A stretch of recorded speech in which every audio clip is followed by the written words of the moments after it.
Hi, I'm Tyler, and this is the Fox Valley Film Critics. In this episode of the show, we're going to be discussing the next in the lineup of the AFI's Top 100 American Films, Robert Altman's Nashville, as well as the newest Godzilla film, Godzilla King of the Monsters. Stay tuned.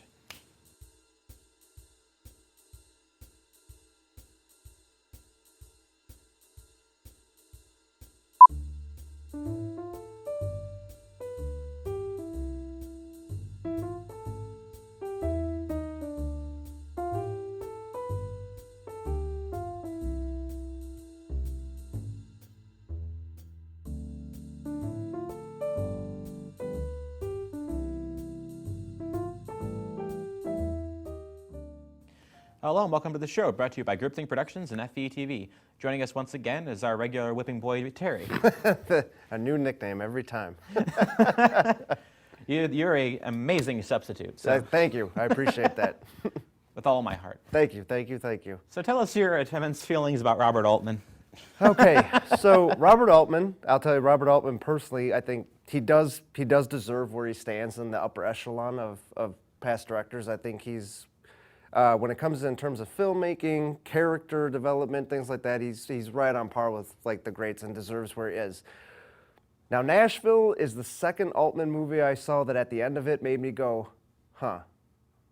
And I was like, so I didn't hate it, but up until the end, it was just kind of like, I think if another director tried to do what Altman did with Nashville, it had the potential to be very boring. I think Altman did a good job of portraying everyday life in the 24 characters, but again, like kind of like, and like the other movie that made me go, huh, was MASH. It was just kind of at the end. I think Nashville is one that I'm going to have to think about for a little bit after seeing it to maybe get a better appreciation for it. Like I said, filmmaking, characters, awesome. I love watching a young Jeff Goldblum ride around on a on a trike, the whole thing, and it was cool seeing actors that were big in the 70s before I was born to then ones that I recognized as a kid. I forgot his name, but the guy that played Haven, the main character, he was the creepy neighbor in The Burbs with Tom Hanks. And I was like, so I recognized a lot of the characters, and Ronnie Blakely, who got famous in this, and then she was the mom in Nightmare on Elm Street. But again, like I said, there are parts of it that I really liked, but it wasn't until the end, and I think Altman did a good job with the guy with, I guess, the assassin, because you kind of get an idea that what he's there for, but you don't until the end. But yeah, it was just a movie, like I said, at the end, another one of his that made me just kind of go, huh. That's a good summary. So I'm going to start off by saying I think I don't like Robert Altman movies. And Not Gosford Park? Or? No, I mean, so here's the thing. Altman is one of those directors that you're supposed to like if you're into film, because obviously he's making the kinds of intelligent, thoughtful, satirical, deep films with complex characters, and there's tons of humanity and empathy, and he's making good movies. And every time I watch them, I'm incredibly bored. Even with MASH, like his most popular one, I found Long Goodbye incredibly hard to follow, which, I mean, it's a detective novel, so those tend to be hard to follow. But the Nashville, I feel like this is his best one, at least in terms of what sense of what I get, what he's going for. But at the same time, I can't imagine putting this in for fun. No, yeah, definitely not. And I think if I had my say in it, out of all his films, I think MASH, it deserves to be on the top 100. I'm not so sure about Nashville.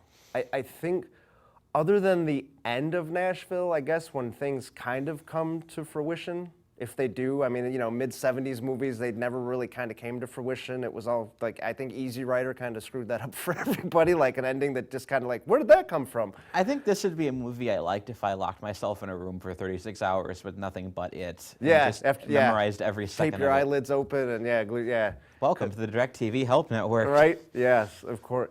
But no, again, listen, yeah, I kind of agree with you. Like, I didn't want to say that it was boring, but yeah, it kind of was. Like, for most of the movie, and it's a 2 hour and 40-minute movie. This is a chill out movie. This is not a pour a popcorn soda and get super into it kind of thing. It's a slow-paced, Yes. intricately plotted, and complex drama.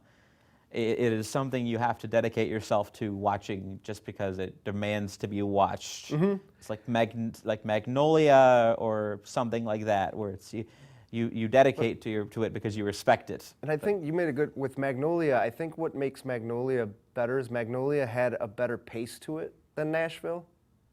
Nashville really didn't have a fast pace at all. Like, it was just very slow. And like it's like when you brought up MASH too, I don't know if I liked the movie MASH from what I saw as much as I kind of liked my own interpretation of it after thinking about it. I'm like, oh, okay, it was their way of dealing with the horrors and the atrocities around them. Okay, that makes sense. But I had to really like think about it, because after watching MASH, much like Nashville, I was like, what exactly did I just watch?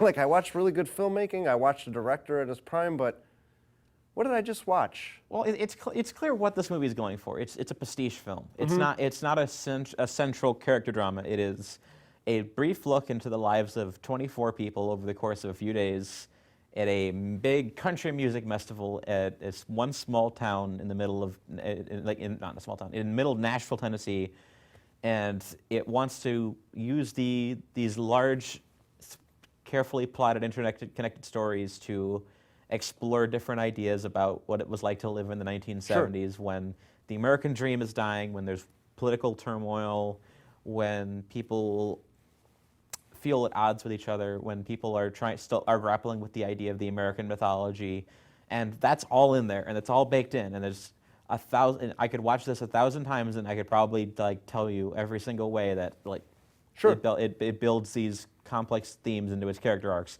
But the first time watching it, it is very difficult. And you know, there's a few things like with the acting and the filmmaking and stuff. I'm not 100% sure, but I almost think that traffic collision scene was him paying homage to Jean-Luc Godard.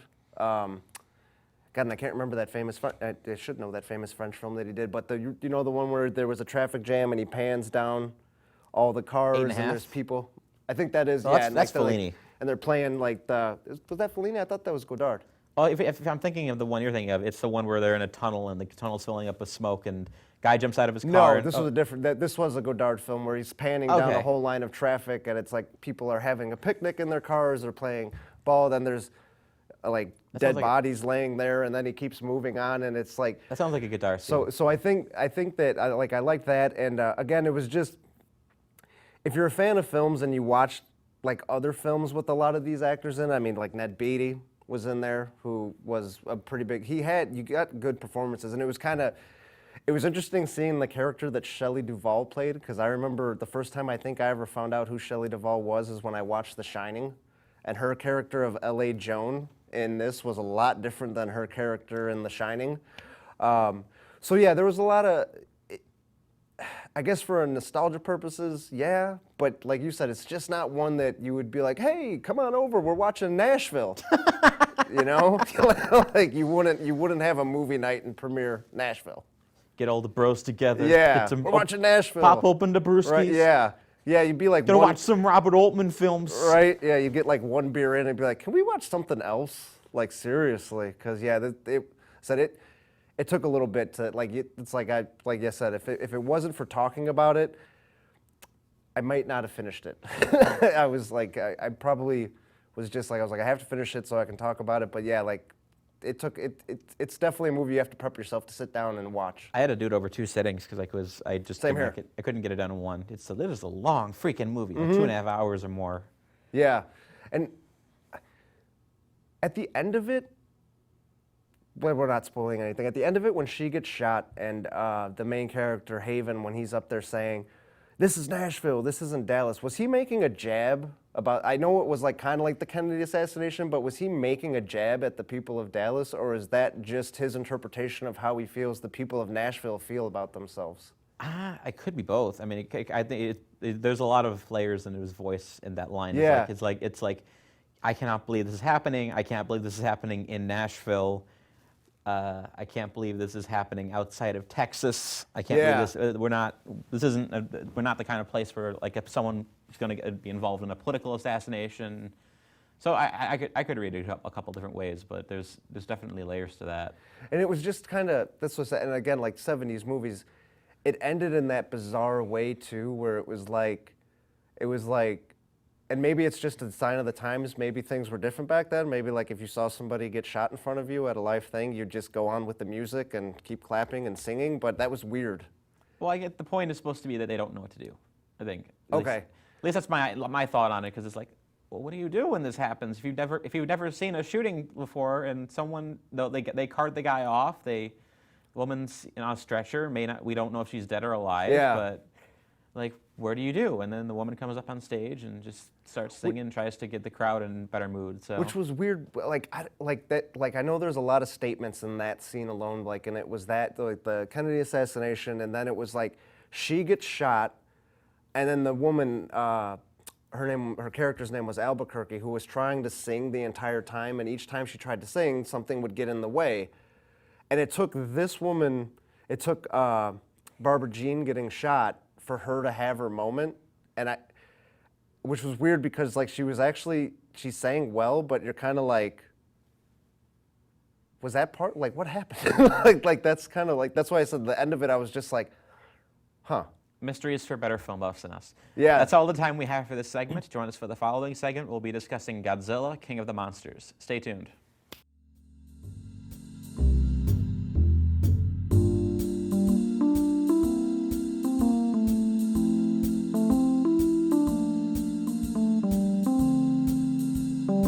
Hello, welcome back to the show. From the sublime to the ridiculous, we go from a densely plotted, slow-paced drama from the 1970s to an excessively fast-paced, brutal, and sloppily written blockbuster. What do you think of Godzilla, King of the Monsters? I think that if you got rid of half of the movie and just kept the monster fights, you'd be okay. So I am of two minds on this movie. One half is the human drama is completely bullcrap and nonsense, doesn't make any sense. And the second half of me is the I love cheesy Godzilla movies part of me that says, okay, this is basically just normal level bad from a Godzilla movie with a budget. Yeah. Yeah, and you know, that's what I said, like the monsters, I mean, it was cool to see a lot of those old, like King Ghidorah and Mothra, who I don't know much I remember watching the old Godzilla movies when I was younger. I don't know much about that, but I don't know if that was trying to make their new take to make Mothra a good guy. Mothra's usually a good guy. Okay. But I thought her and Godzilla have had battles in the past Godzilla universe. Well, yes. When Mothra was first introduced in her solo movie, she was introduced as a morally neutral kaiju. Okay. She just wanted to defend like the little fairy twins, which don't show up in this movie, which I can understand does. why. Or not Atlantis, but not Atlantis shows but up. a city that's older than Egypt. The Mothra twins do not show up in this movie. Yeah. There's no Mothra twins. There's no interstellar aliens from Planet X controlling Monster Z or Monster X, which would have made this movie infinitely funnier. Yeah. Well, and that was the thing too. I think that, like I said, the human drama part, they just bad, just all kinds of bad. Like it's like so the son gets lost by Godzilla. The father hates Godzilla, wants Godzilla to be dead. But then the mom decides the best way to do it is to team up with eco-terrorists and destroy the entire planet by releasing all the kaiju that they have trapped. And then the father realizes, hey, you know what? This Godzilla's not such a bad guy. And you know what? Hey, my wife's not such a bad woman either because, you know, she kind of did something nice at the end. So, okay, cool. Okay, I feel like I need to stake a claim right now. I have been, in the last episode, I was complaining about the fact that people are, like, saying that critics are being too pretentious right now. I can tell you as someone who absolutely loves film, I have not been happy with this year's slate of blockbusters. There's been like a handful I really liked. Us is very good. Avengers Endgame is fun, but almost everything else that's come out this year has been just second or third, fourth tier stuff, and I am not happy with it. And I'm not happy with the way people are just saying, well, it's a movie, just enjoy it. And with the Godzilla King of the Monsters, I do not see how anyone who isn't already like me, a Godzilla fan, can like this movie, because the whole point of bringing in the monsters is to make Godzilla fans happy. No one other than me cares about Rodan. Yeah, and that was the thing too. You know, that's true, and that is true. And I did like that they brought, but that was the thing that I didn't like either. Too, like they were like rewriting the story. They tried to put the old Godzilla mythos into it because Godzilla and those kaiju appeared because of things that we did. They were supposed to be a reflection of the harm that humans have caused on the planet, and they tried to work that in, but then they went a whole different way where it's like, oh, well, these were the original gods of the planets and everything like that. They were worshipped by people and they restored order and everything like that. It's like, but that's not what the original Godzilla was. He was created by the atom bomb. And That's definitely like an American add Yeah. to the film. It's the idea of just overwhelming forces from the past coming Sure. in and taking over. Yeah. And the idea of our modern sovereignty being taken over by forces outside of our control, which is Yeah. which is kind of, I can see a zeitgeisty sort of way that's relevant, obviously with like climate change or something like that. Sure. Or it's not, they're saying like this is what it feels like to be an American and feel like the world is out of control. But because obviously when the whole point of Godzilla conceptually is the idea of being a person in a country that's legally non-militarized, having to watch massive forces battle over you. So there was always that kind of political edge to the original old Godzilla movies, even when they were silly.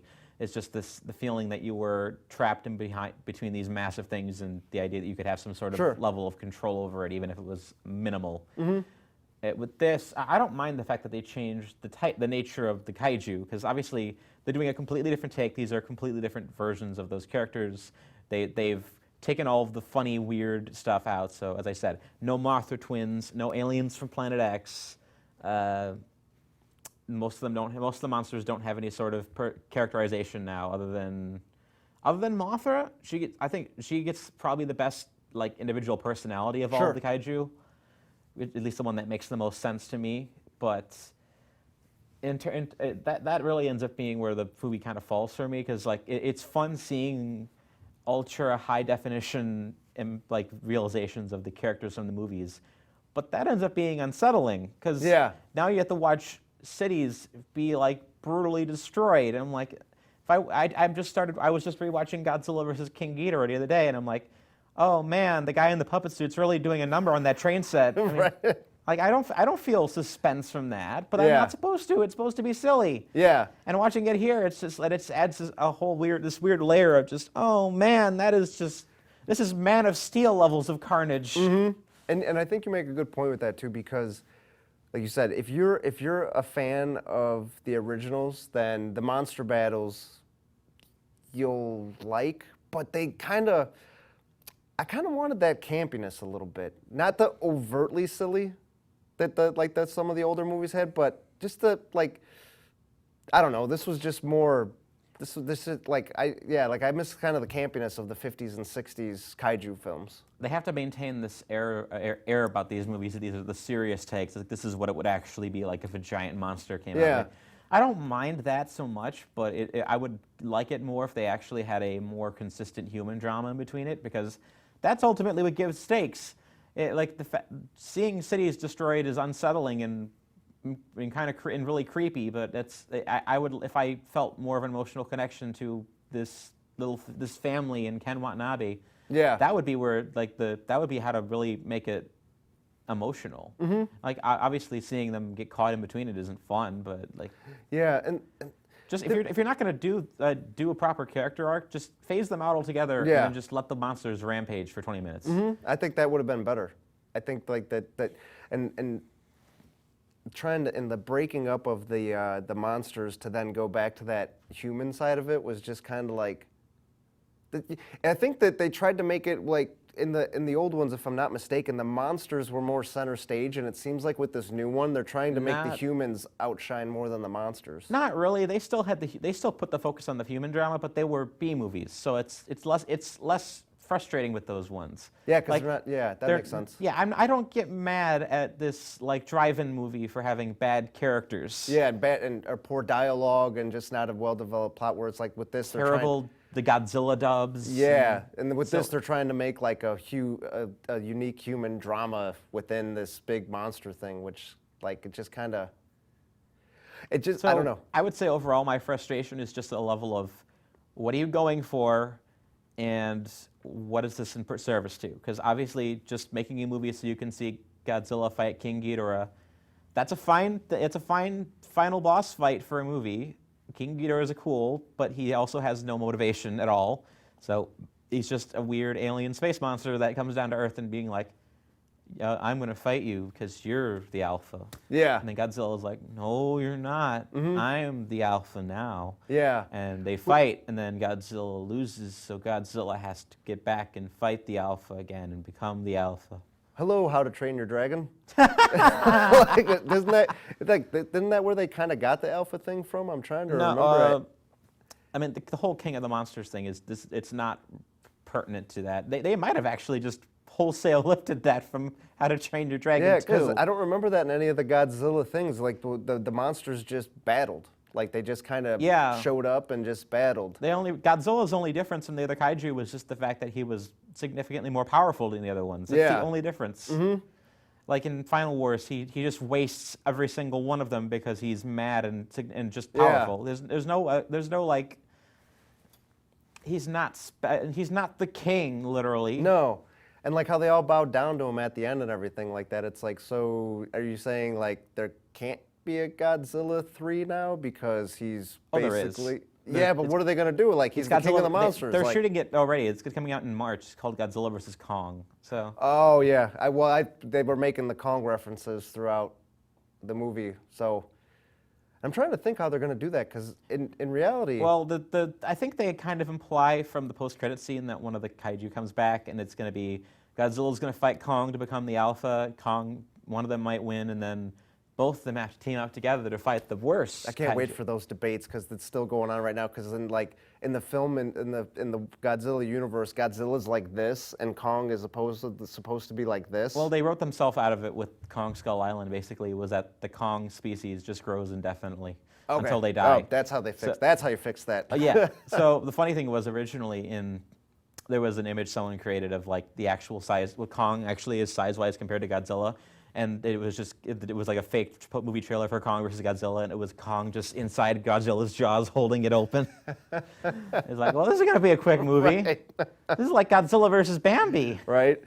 So, yeah, but again, like you said, this movie probably could have gotten by on just being maybe like an hour and a half as opposed to almost 2.5 hours.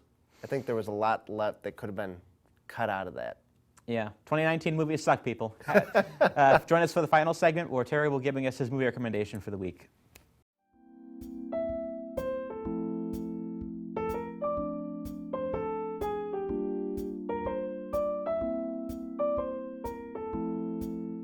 Now welcome back. Time for Terry to give us his movie recommendation of the week.